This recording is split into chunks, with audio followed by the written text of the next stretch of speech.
샬롬, 사랑하는 잘들교회 성도님들, 한 주간도 평안하셨습니까? 날이 많이 추워졌습니다.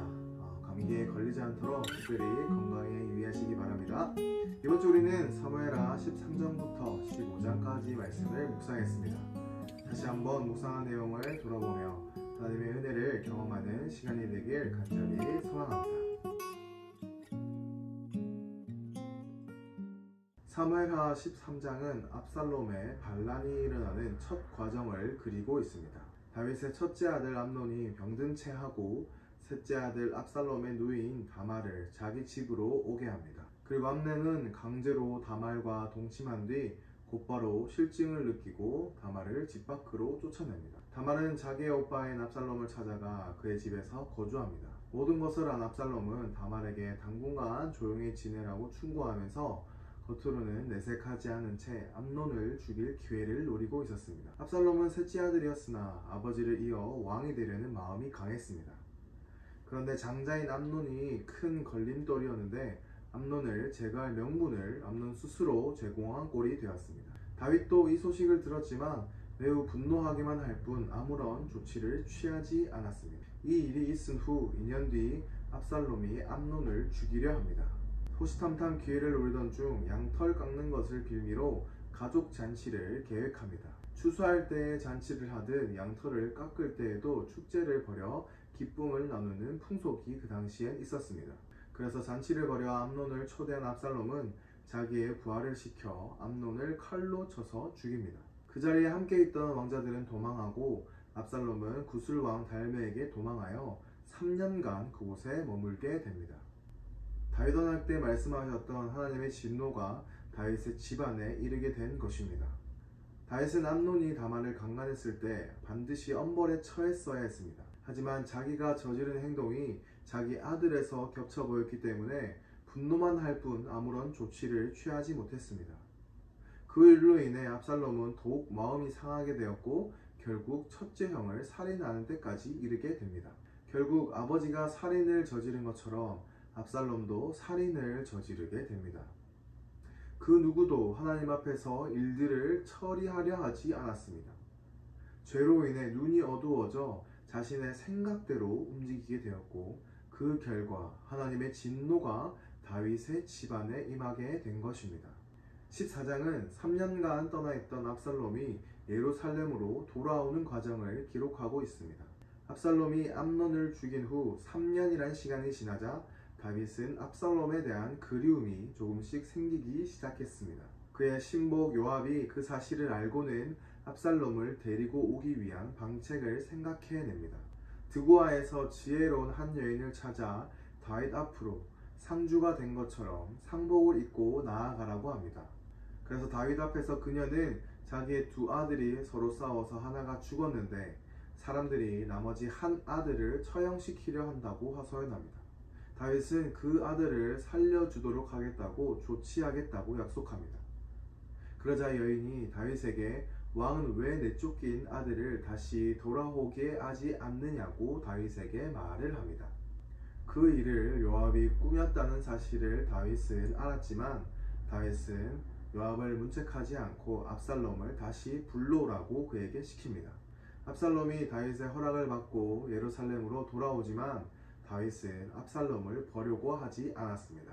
무려 2년 동안 예루살렘에서 다윗의 얼굴을 보지 못하자 압살롬은 다시 한번 종들을 시켜 요압의 보리밭에 불을 질러 요압을 만납니다.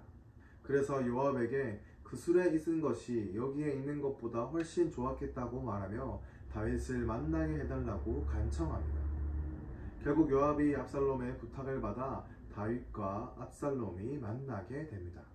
그러나 이 둘의 만남은 14장 33절에서 이루어지는데 형식적인 입맞춤만 있을 뿐 어떤 화해의 대화나 재용서에 대한 언급이 하나도 없이 14장이 마무리됩니다.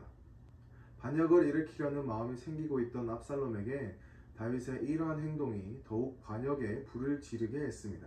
자기 누이를 강간한 암논을 그냥 둔 것에 대한 속상한 마음과 예루살렘으로 불렀지만 얼굴도 비추지 않는 그 아버지의 모습을 본 압살롬은 반역을 일으키기로 작정합니다. 15장은 압살롬의 반역과 다윗의 피난 장면입니다.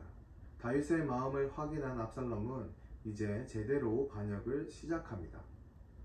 압살롬에 대한 소개는 14장 25절에 나왔는데 온 이스라엘 가운데서 압살롬같이 아름다움으로 크게 칭찬받는 자가 없으며 그는 발끝부터 정수리까지 흠이 없는 자라고 소개합니다. 이를 이용해 압살롬은 이스라엘 백성들의 환심을 사기 위해 노력을 합니다. 특히 그는 다윗에게 재판을 받으려 오는 사람들을 가로채서 자신이 재판하고 다윗 왕이 백성과 접촉하지 못하도록 막았습니다. 무려 4년 동안 이 일을 하면서 백성들의 지지를 확보한 후 다윗에게 허락을 받고 헤브론으로 갑니다. 거기서부터 반란을 일으키는 많은 사람들이 모였고 다윗의 모사이자 최고의 지략가인 아히도벨도 압살롬과 함께 반역을 일으키게 됩니다. 이 소식을 들은 다윗은 신하들과 온 가족과 함께 피난길에 오릅니다. 그때 가드 사람 이때가 다윗과 함께하기 위해 따라옵니다. 그는 다윗이 하나님이 택한 사람이었고 다윗 또한 하나님을 의지하는 사람인 줄을 알았습니다. 그래서 세상의 지식으로 보기에는 압살롬을 선택하는 게 더 좋았음에도 불구하고 이때는 다윗을 선택해 다윗을 따르게 됩니다. 그리고 피난길에 오르는 길에 사독과 레위 사람들이 하나님의 궤를 메고 다윗과 백성이 나오기를 기다리고 있었습니다. 그때 다윗이 사독에게 하나님의 궤를 도로 예루살렘에 두라고 명령합니다. 언약궤는 여호와의 임재를 상징하며 다윗이 진정한 왕이라는 징표가 되어주는데 그것을 다시 예루살렘에 돌려놓으라고 그들에게 명합니다. 다윗은 자신의 왕권을 지키고 안 지키고는 전적으로 여호와의 손에 달려있다고 생각했기 때문입니다. 그래서 만약 내가 하나님 앞에 다시 은혜를 입으면 하나님께서 나를 예루살렘으로 돌아오게 하실 것이고 하나님이 기뻐하시지 않는다면 선히 여기시는 대로 자신에게 행하시기를 원한다고 그들에게 고백합니다. 그리고 사독의 아들과 아비아달의 아들들을 통해 예루살렘에서의 압살롬의 소식을 전하게끔 지시도 내립니다. 함께 피난 온 백성들이 이 상황에 대해 슬퍼하며 울며 피난길에 오릅니다. 그리고 온 백성이 다윗과 함께 감람산에 오르는데 한 사람이 와서 다윗의 모사였던 아히도벨이 반을 했다는 소식을 듣게 됩니다. 다윗은 그 소식을 듣자마자 바로 그 자리에서 하나님께 아히도벨의 계략이 어리석게 되기를 기도합니다. 기도한 지 얼마 되지 않아 모든 백성과 다윗은 감람산 정상에 도착하는데 그곳엔 하나님을 예배하는 장소가 있었습니다.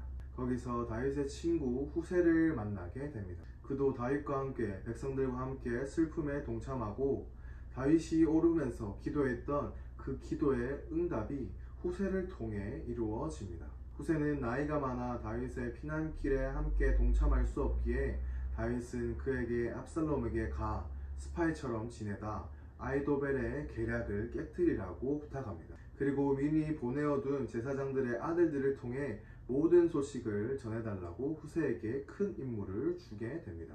여기까지가 사무엘하 13장에서 15장까지의 내용입니다. 여기서 우리가 기억해야 하는 사실은 두 가지입니다. 먼저는 그리스도인으로서 죄의 문제나 삶의 문제 또는 선택의 순간에 놓여있을 때 우리는 반드시 멈추어서서 하나님의 뜻을 구하는 삶을 살아가야 합니다. 계속된 내 뜻과 내 생각대로 살아가는 삶을 선택한다면 우리는 결국 눈이 어두워져 하나님보다 내 자신을 먼저 생각하는 삶을 살아가게 됩니다.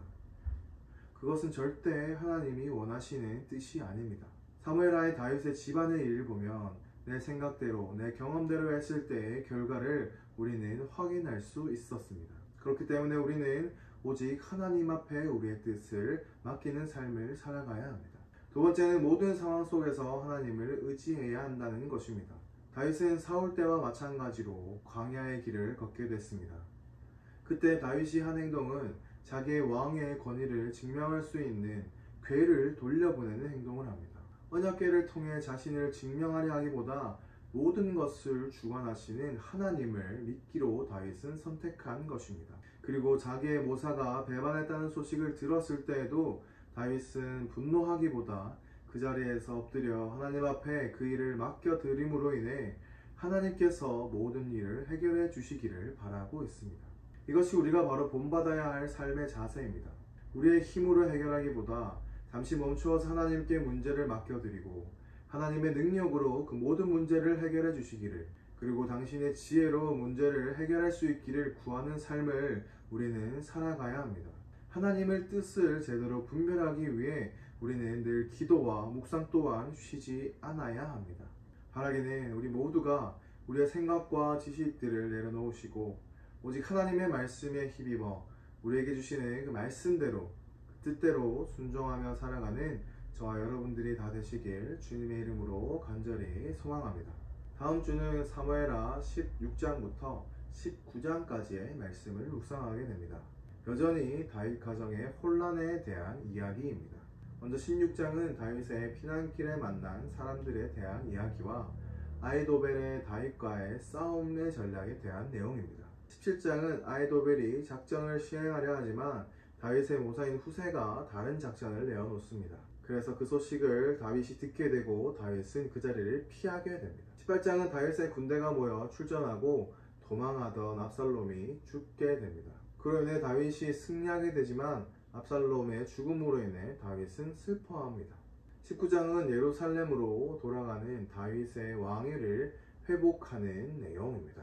특별히 다음 주 묵상하실 때 이 큰 사건을 가지고 묵상하시고 그 가운데서 하나님이 우리에게 무엇을 말씀하시는지를 기억하시면서 하나님의 말씀을 묵상하셨으면 좋겠습니다. 그런 남은 하루도 승리하시고 다음 주 숲과 나무 때 뵙겠습니다. 함께 기도하시겠습니다.